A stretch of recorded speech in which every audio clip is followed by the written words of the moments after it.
Sa loob ng Opheles Hall ay tuloy ang plano nila Taylee, Ayla at Elvira.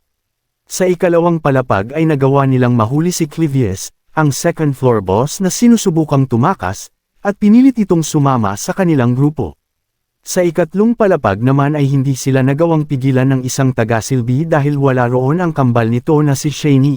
Ang third floor boss na si Kelly ang namamahala sa paglalaban ng mga kumot sa Opheles Hall, sugatan ito at nakahandusay sa tabi, habang humihingi ng tawad kay Elris dahil hindi niya nagawa ang mga iniutos nito. Pero kung iisipin natin, bakit wala ang kambal nitong third floor boss na si Kelly sa laban? Nagmamadali ang grupo na umakyat sa ikaapat na palapag ng Opheles Hall. Sa totoo lamang ay madali lamang silang nakarating sa ikaapat na palapag, ang tanging nagpahirap lamang sa kanila ay ang first floor boss na si Ed. Nagulat si Elvira dahil sa mga narinig niyang malalakas na sigaw. Pagdating nila sa ikaapat na palapag ay tumambad sa kanila ang sitwasyon. Ang mga estudyant na nagmamadali sa pagtakbo sa kanilang direksyon para makalayo habang humihingi ng tulong, at sa likuran ng mga ito ay ang anino ng isang tao na napapalibutan ng malakas at nakakatakot na aura. Ito si Will Lane, ang fourth floor boss na sa kasalukuyan ay nasa ilalim ng kontrol ng mga word spell ng buong Opheles Hall, napapalibutan ito ng maraming magic circle at magic symbols at humihingi ito ng tulong dahil hindi nito makontrol ang kapangyarihan ng mga word spell. Ito ang plano nila Lortel at Elris, iniwan nila ang crystal ball na may control sa mga word spell ng Opheles Hall sa gitna ng control room na nasa ikaapat na palapag, at sinadya nilang iwan ito. Ang crystal ball na ito ay ang self-defense word spell na nakapalibot sa buong Opheles Hall, ginawa ito para protektahan ang mga estudyant laban sa mga puwersa sa labas ng akademya. Pero sa mga sandaling ito, ang self-defense word spell na ito ay isang delikadong sandata na nasa kamay ni Will Lane. Masama pa dyan, hindi niya ito makontrol. At sa oras na ito ay pinipilit ng ating grupo na iligtas ang ibang estudyant habang pinipigilan ang wala sa kontrol na mga word spell. Rinig ang ingay sa buong Opheles Hall, nayayanig ang buong gusali. Kahit ang mga estudyant na nakulong sa loob ng Opheles Hall ay nagsimula na ring kabahan sa sitwasyon, ang iba ay gustong malaman kung ano ba talaga ang nangyayari. Ang iba naman ay nangangamba na baka tuluyang gumuho ang lugar kung magpatuloy pa ang pagyanig, at ang iba naman ay hindi mapigil ang tanungin ang sarili kung ano ang ginagawa ng kanilang mga taga-silbi. Dahil sa hindi makontrol na mga word spell sa loob ng Opheles Hall ay nagsimula ng magkaroon ng mga pagsabog at mabasag ang mga salamin ng mga bintana nito, maririnig ang sigaw ng mga estudyant sa loob na kailangan na nilang makalabas. At isa-isang ginamit ng mga nakulong na estudyant ang kani-kanilang abilidad para makalabas ng gusali, isa-isa itong lumabas sa mga bintana. Susme, akala mo mga superhero nang magsilikas ang mga ito, ano pala ang pinaggagawa nila kanina? Sunod-sunod na pagsabog ang makikita sa iba't ibang parte ng Opheles Hall, unti-unti nang lumalala ang sitwasyon. Hanggang sa punto na malalakas na ang mga nagiging pagsabog at pagkawasak ng gusali. Samantalang ang grupo ng ating bida ay nasa loob pa rin ng Opheles Hall at nakikipaglaban, delikado na ang sitwasyon. Tinanong ni Taylee si Elvira kung mayroon pa ba itong mga potion na maaaring makatulong sa kanila. Hindi na may pinta ang mukha ni Elvira at mukhang irritable na ito. Sumagot ito na karamihan sa kanyang dalang potion ay yung epekto lamang para guluhin ang mana flow na gawa ng isang mage, at ang mga potion ay walang kakayahan para pigilan ang mga magic circle. Pero isang potion pa rin ang ginamit nito at sinaboy sa paligid, at sinabing ito lamang ang may maitutulong sa kanila sa ganoong masikip na lugar, ang Anglerfish Grass Reagent. Isang berdeng enerhiya ang kumalat sa lugar at sinabi ni Elvira na kaya nitong harangan ang beginner magic kahit man lang sa loob ng pasilyo na kinaroroonan nila. Sinabi ni Elvira na puno ng assisting magic ang paligid pero hindi naman ito malalakas, at sinabing huwag itong mag-alala sa kanila. Bigla nitong hinawakan sa kwelyo si Clivius na siya namang ikinagulat nito. Bigla nitong sinipa si Clivius at inutusan silang dalawa ni Taylee na talunin si Will Lane.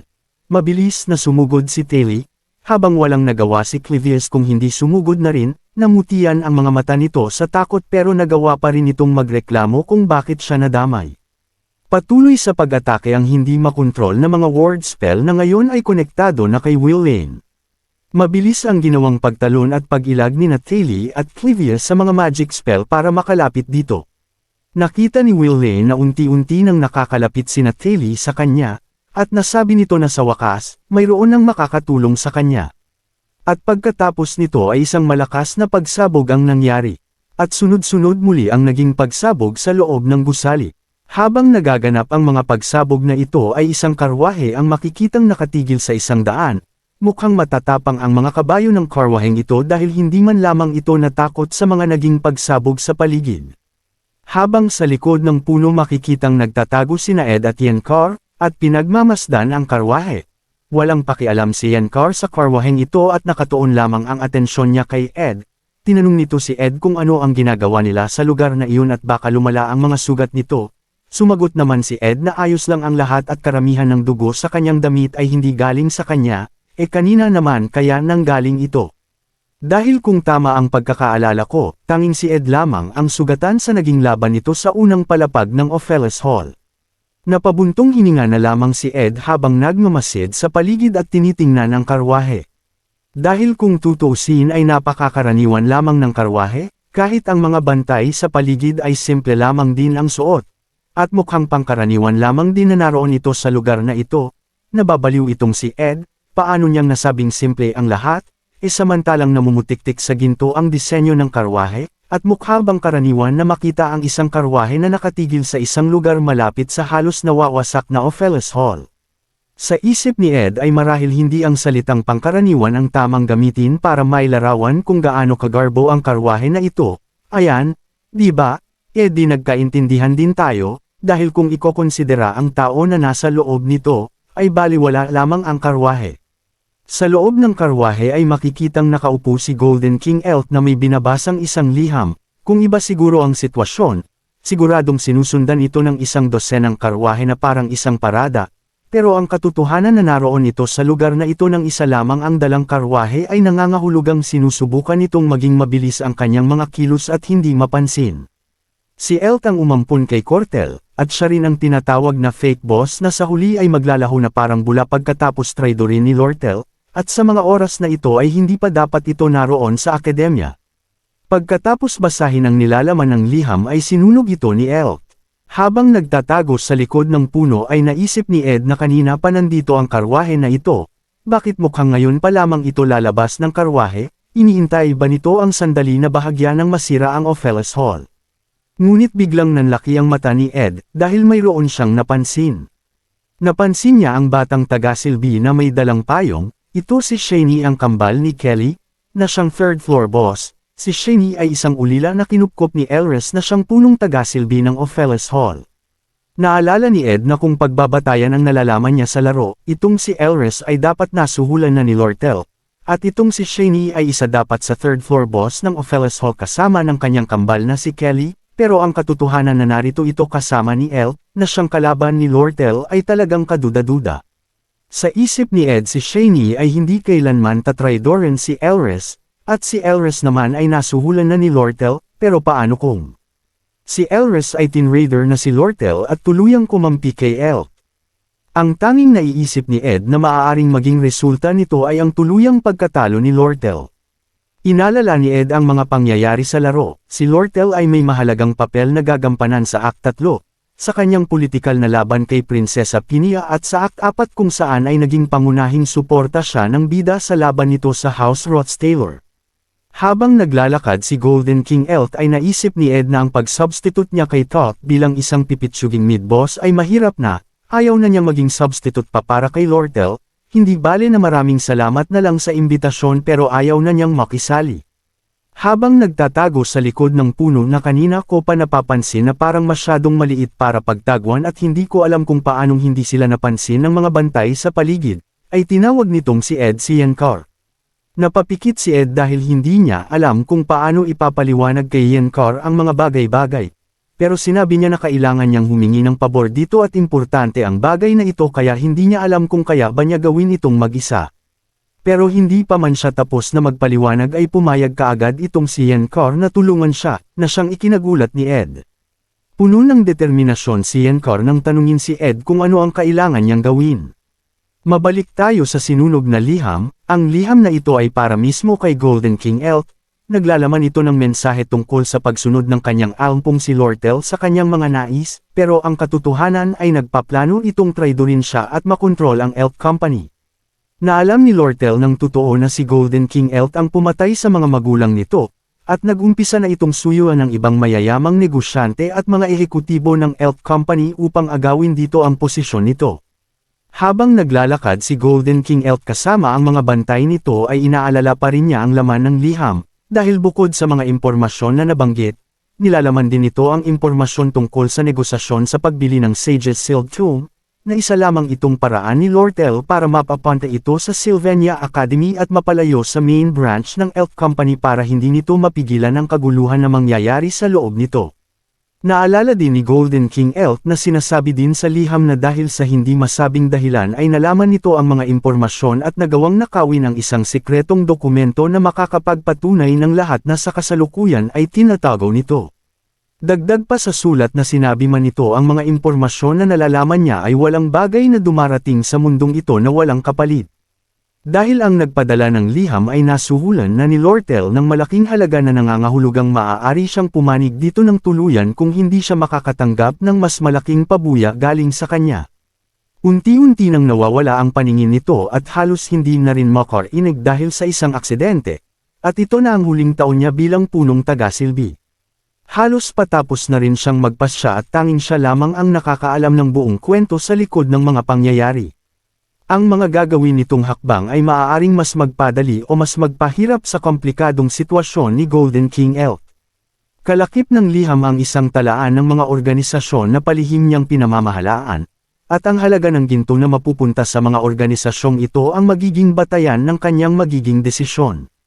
Kalakip ng liham ang isang panalangin para magawa ang isang mapagkaloob at matalinong pagpapasya. Bumalik tayo sa tagpo kung saan ang talam ng isang espada ay nasa leeg ng isang tao. Sinabi ng nagsasalita na huwag itong gagalaw at paparating na si Master Elk anumang sandali. Ito si Elris at ang espada nito ay kasalukuyang nasa leeg ni Lortel. Sinabi nito na hindi niya inasahan na magugulat ito, at inakala ni Elris na mas matalino si Lortel sa kanyang inaasahan. Dagdag pa ni Elris na nasabi ni Lortel ang tungkol sa paghihiganti laban kay Golden King Elk, kaya lamang sa kasamaang palad ni Lortel ay para kay Elris, wala itong pinagkaiba sa kanyang ama-amahan. Napabuntong hininga na lamang si Elris at nasabing marahil siya man ay ganoon rin para sa kanila. Pero isang malakas na pagsabog ang nangyari malapit kay Lortel. Sa gitna ng kumalat na alikabok dahil sa pagsabog ay makikita ang nakagapos na si Will Lane. Nasabi ng isa na naroon na walang kakayahan nitong si Will Lane na kontrolin ang mga word spell sa loob ng Opheles Hall at tama nga ang kutob nito na ang tunay na salarin ng insidenteng ito ay si Elris ang punong taga-silbi. Malakas na sigaw ni Elvira habang tinuturo si Elris habang hila-hila ang nakagapos na si Will Lane. Huwag judge na judge ang dating nitong si Elvira. Sa wakas dumating na rin ang grupo ng ating bida sa lugar. Nasabi ni Elvira na mayroong bihag itong si Elris at dapat mag-ingat si Taylor. Nagulat si Elris dahil mabilis na nakatakas si Lortel. Mabilis na nilapitan ng grupo ang natumbang si Lortel, habang nakatuon naman ang pansin ni Taylor sa kalaban. Napakagatlabi na lamang si Lortel sa isip niya ay kailangan lamang niyang sabihin na si Elris ang may pukana ng lahat at kailangan nila itong pigilan. Puno ng pag-aalala si Elvira habang sinusubukang kausapin si Lortel, at tinanong nito kung ano ang nangyari. Ngunit hindi nagawang makapagsalita ni Lortel, nasa isip lang nito na nagmukha lamang siyang kawawa sa sitwasyon na ito. Biglang tumakbo ng mabilis si Lortel para umalis sa lugar na iyon, nagulat si Elvira sa pangyayari. Nagmamadali si Lortel sa pagtakbo, nasa isip nito na papunta na si Golden King Elk sa lugar na ito, at personal itong pumunta dahil hindi nito pinagkakatiwalaan ang mismong kanang kamay nito. Nagmamadali si Lortel pababa ng hagdan habang iniisip pa rin na ang plano niya para pabagsakin si Golden King Elk ay malapit ng makumplito. Ang maraming taon na pag-iwas nito sa pagbabayad ng buwis at ang pinansyal nitong responsibilidad sa pagkawasak ng Opheles Hall ay mapupunta lahat kay Golden King Elk, at ang kailangan na lamang niyang gawin ay masabihan ng mga kakampi nitong ehekutibo na nasa main branch habang wala roon si Golden King Elk. Sa loob-loob ni Lortel ay kailangan niyang mapakawalan ng mga mensaherong kalapati na nasa kanyang silid, at pagkatapos noon ay magtatago na lamang siya at maiwasang mahuli at ang lahat ay nakadepende na sa kanya. Pero habang tumatakbo ay napatigil si Lortel, sa isip nito ay iyon lamang ang lahat ng tungkol dito, at hindi niya kailangang panghinaan ng loob. Ngunit naalala niya ang mga nangyari, ang naging sagot ni Ed sa kanyang tanong, ang biglaang pagtataksil sa kanya ni Elris. Naisip niyang walang tao sa mundo na makakaintindi sa kanya, ang matrader ay matagal na niyang napaghandaan at naranasan ng hindi na mabilang na pagkakataon. Kaya hindi niya maintindihan kung bakit sa pagkakataon pa na ito, hindi niya mapigilan ng lumuha at hindi ito nababagay sa kanya. Muling naglakad si Lortel at inisip na kailangan niyang gawin ang lahat ng makakaya niya. At alam niya sa kanyang sarili na sa mga oras na ito ay dapat siyang magmadali, kailangan niyang makarating kaagad sa kanyang silid bago pa siya maabutin ni Elk, at sa oras na mapadala niya ang mensahe ay magiging maayos na ang lahat. Samantala, sa unang palapag ng Ophelis Hall, sa lugar kung saan naganap ang laban ni Ed at ng grupo ni Taylor. Makikita ang pagdating ni Golden King Elk. Nagulat si Elk dahil may estudyant pa rin sa lugar na iyon, at pinayuhan niya itong lumikas na. Isang yapak ang maririnig at ang paalala na malaki ang posibilidad na gumuho ang gusali kaya naman, naroon siya para pigilan ang sinuman na makatuloy pa, hanggang sa makarating sa lugar ang mga namamahala sa akademya. Ito si Ed na nasa harap na naman ng hagdan papunta sa ikalawang palapag ng Ophelis Hall, at na naman ay pinipigilan nito ang grupo ni Elk na makaakyat. Nagbigay ng senyales si Elk sa kanyang mga bantay habang tinatanong kung inutusan ba ito ng namamahala sa akademya na gawin ang mga bagay na ito. Sumagot si Ed na hindi at ginagawa niya ang bagay na ito batay sa sarili niyang pagpapasya, dahil ang Sylvania ay may sariling patakaran na sinusunod. Sa isip ni Ed ay mayroong tatlong individual na sinusubukang makontrol ang takbo ng kwento. Una si Lortel na balak ipaghiganti ang kanyang mga magulang sa pamamagitan ng pagpapabagsak kay Elk, upang mawalan ng namumuno ang Elk Company. Ikalawa si Elk mismo na gustong mapigilan ang mga pinaplano ni Lortel at nais na magtagumpay na mabili ang Sage's Sealed Tome. At ang taong tinitimbang pa ang kanyang pagpipilian sa dalawang nauna, si Elris ang punong taga-silbi ng Ophelis Hall, at ang dahilan kung bakit nagkagulo-gulo na naman ang takbo ng kwento. Hindi alam ni Ed kung ano ang naging dahilan para pagta-trader ni Elris pero alam niya na kasalukuyan itong nasa ikalimang palapag ng Ophelis Hall kasama si Lortel, kailangan ba niyang umakyat para mapigilan ito.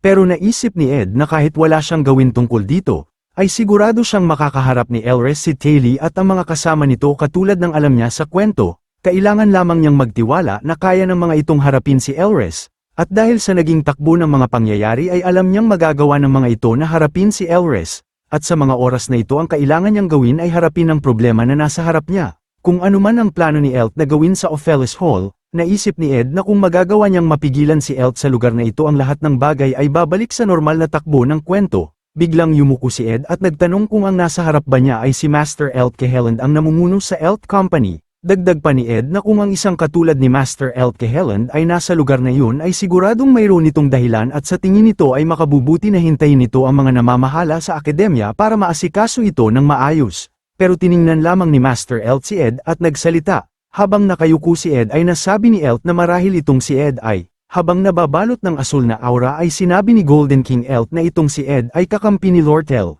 Amaterasu, is that you?